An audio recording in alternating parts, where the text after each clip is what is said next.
இப்போ எக்ஸசைஸ் 3.3ல third sum பார்க்குறோம். கொஷின் பாருங்கள். Find the GCD. So GCD தான் கண்டுபிடிக்க போகிறோம். Of each pair of the following polynomials. So polynomials கொடுத்துருக்காங்க, அதனுடைய ஜிசிடி கண்டுபிடிக்கணும். ஓகேவா? ஸோ என்ன கொடுத்துருக்காங்க பாருங்கள். ஃபஸ்ட் கொஷினில் 12 × x⁴ மைனஸ் x⁴. அடுத்த பாலினாமியல் வந்து 8 × x⁴ -3x³ + 2x². Whose LCM கொடுத்துட்டாங்க. எல்சிஎம் எவ்வளோ கொடுத்துருக்காங்க? 24x³ x-1 x-2 இந்த மாதிரி கொடுத்துருக்காங்க. ஸோ எல்சிஎம்மும் கொடுத்துட்டாங்க, ரெண்டு பாலினாமியல்ஸ்னு கொடுத்துட்டு ஜிசிடி கேட்டிருக்காங்க. ஸோ இதுக்கு முந்தின சம் எப்படி ஃபாலோ பண்ணோமோ அதே மாதிரி தான்.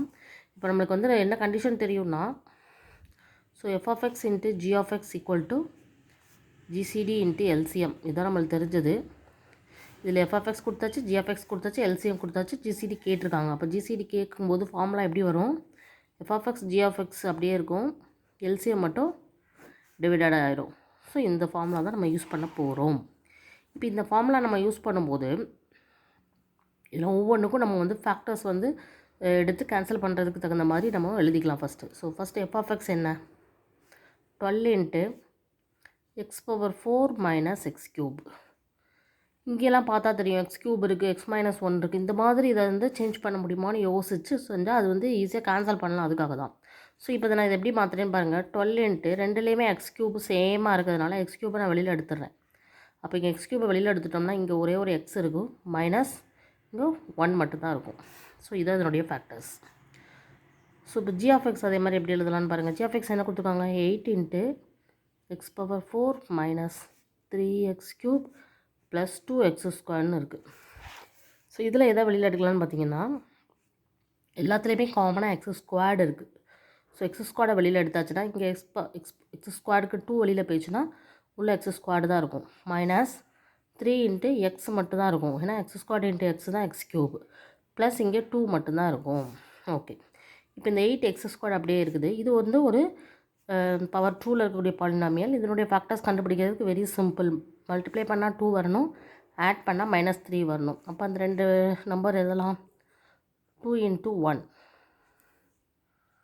ஸோ 2 × 1 2.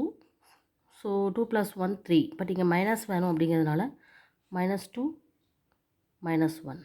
அப்படின்னா தான் ரெண்டே ஆட் பண்ணும்போது -3 வரும்.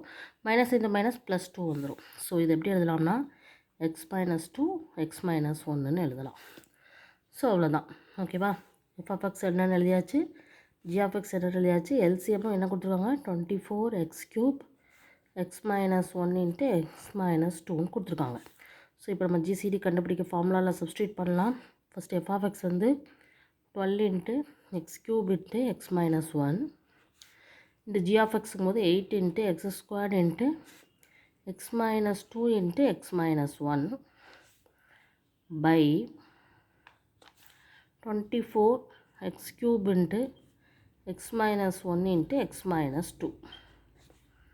ஸோ இப்போ இந்த x-1 x-1 cancel, x-2 x-2 cancel, x⁴ இந்த x⁴ கேன்சல் சொல்லிக்கலாம். 1 12 is 12, 2 12s are 24, 1 2 is 2, 4 2s are 8. So கீழே எல்லாமே கேன்சல் ஆகிடுச்சு. மேலே என்ன இருக்கோ அதை நம்ம எழுத போகிறோம். மேலே நம்பராக இருக்குது, 4 இருக்குது, x² இருக்குது, x-1 இருக்குது. ஸோ இதுதான் நம்மளுக்கு கிடச்சிருக்கக்கூடிய ஜிசிடி வேல்யூ. இதுதான் இந்த சம்மோட answer. 4 × x² × x-1. So very simple. Okay okay தென்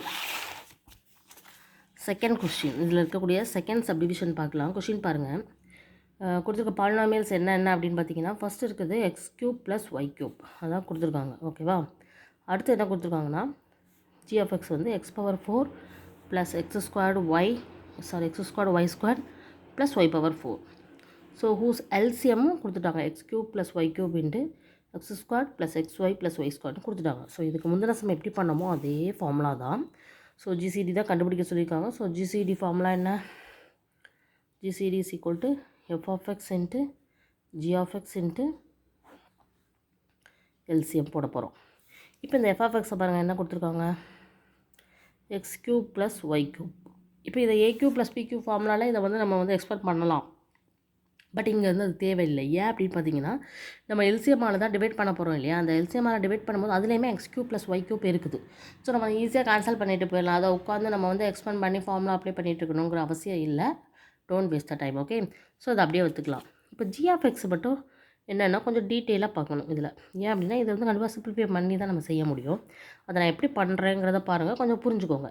X power 4 plus x squared y squared plus y power 4 இதுதான் இருக்குது. ஸோ இதை வந்து எப்படி நம்ம மாற்றினா நம்மளுக்கு தகுந்த மாதிரி கிடைக்கும்னு பார்க்கலாம். X power 4 plus x squared y squared plus y power 4 நான் எப்படி எழுதுறேன்னு பாருங்கள்.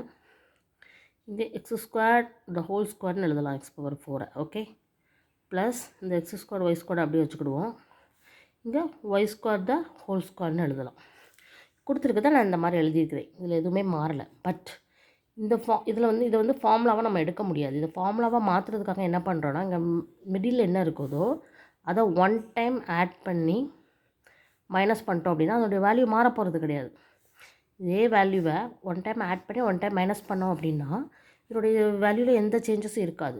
பட் இப்போ அடுத்த ஸ்டெப்பில் பாருங்கள், X square the whole square plus இங்கே ஒரு எக்ஸ் ஸ்கொயர் ஒய் ஸ்கொயர் இங்கே ஒரு எக்ஸ் ஸ்கொயர் ஒய் ஸ்கொயருங்கும் போது 2x square y square plus y square the whole square. இந்த minus x square y square அப்படியே இருக்கும். ஸோ இப்போ பாருங்கள், இதை மட்டும் கன்சிடர் பண்ணி பார்த்தீங்கன்னா இது ஒரு A square A plus B இதை ஹோல் ஸ்கொயர் ஃபார்முலா படி இருக்குது. A square plus 2 into A into B plus B square, அதாவது x square plus y square the whole square ஃபார்முலாவில் இருக்குது. ஏன் அப்படின்னா x square plus A plus B the whole square ஃபார்முலாங்கும் போது x square the whole square plus 2 into x square into y square plus y square the whole square. இந்த ஃபார்முலாவை கொண்டு வரதுக்காக தான் நம்ம இங்கே வந்து ஒரு x square y square add பண்ணி ஒரு எக்ஸ் ஸ்கொயர் ஒய் ஸ்கொயரை மைனஸ் பண்ணியிருக்கோம். அதுதான் நம்ம புரிஞ்சுக்கணும். ஸோ இந்த டேர்ம் வந்து நம்ம ஃபார்முலா மாதிரி எழுதியாச்சு. இனி இருக்கிறது இது மட்டும்தான், minus x square y square. இப்போ இதை எந்த மாதிரி வடிவமாக மாற்றுறேன்னு பாருங்கள். இது x square plus y square the whole ஸ்கொயர்னா இதுவும் பாருங்கள் எக்ஸ் ஒய் த ஹோல் ஸ்கொயர்னு மாற்றலாம். ஸோ இப்போ இது எந்த வடிவத்தில் இருக்குன்னா ஏ ஸ்கொயர் மைனஸ் பி ஸ்கொயர். அப்போது ஏ plus B into A minus B தான் நம்மளுக்கு ஃபார்முலா. இப்போ நான் அந்த ஃபார்முலா தான் எழுத போகிறேன். ஏ ப்ளஸ் பினா x square plus y square A plus பினா ப்ளஸ் எக்ஸ் ஒய். அதே மாதிரி ஏ ப்ளஸ் பி எழுதியாச்சா. இப்போ ஏ மைனஸ் பி, ஸோ ஏக்கு பதிலாக x square plus y square minus B x y. So இதுதான் இதனுடைய ஃபேக்டர்ஸ். அதே மாதிரி எல்சிஎம் கொடுத்துட்டாங்க. என்ன கொடுத்துருக்காங்க, x cube y cube plus y cube into x square plus x y plus y ஸ்கொயர்னு கொடுத்துட்டாங்க. ஓகே, இப்போ நம்ம ஜிசிடி கண்டுபிடிக்க போகிறோம். So first f of x என்ன இருக்குது, x cube plus y cube இருக்குது. அதுக்கடுத்து ஜி ஆஃப் எக்ஸ் என்ன கண்டுபிடிச்சிருக்கோம், x square plus y square plus x y x square plus y square minus x y by LCM. LCM என்ன இருக்குது, x cube plus y cube into x square plus x y plus y square. So இதுக்கு இது cancel ஆயிரும், இதுக்கு இது cancel ஆயிரும். So GCD என்ன ஆன்சராக தான் இருக்கும், x square plus y square minus x y தான் இதனுடைய ஆன்சராக இருக்கும். ஓகேவா, எப்படி தேர்வுன்னு தெரிஞ்சுதா. So very simple. இந்த கான்செப்டை புரிஞ்சுட்டு இதை ஒரு A plus B the whole square ஃபார்முலாவுக்கு மாற்றுறோம். அதை ஏ ஸ்கொயர் மைனஸ் பி ஸ்கொயரில் A plus B into A minus B ஃபார்முலாவில் எழுத தெரியணும். அவ்வளோதான். ஓகேவா, ஓகே, இந்த சம் முடிஞ்சது. தேங்க்யூ.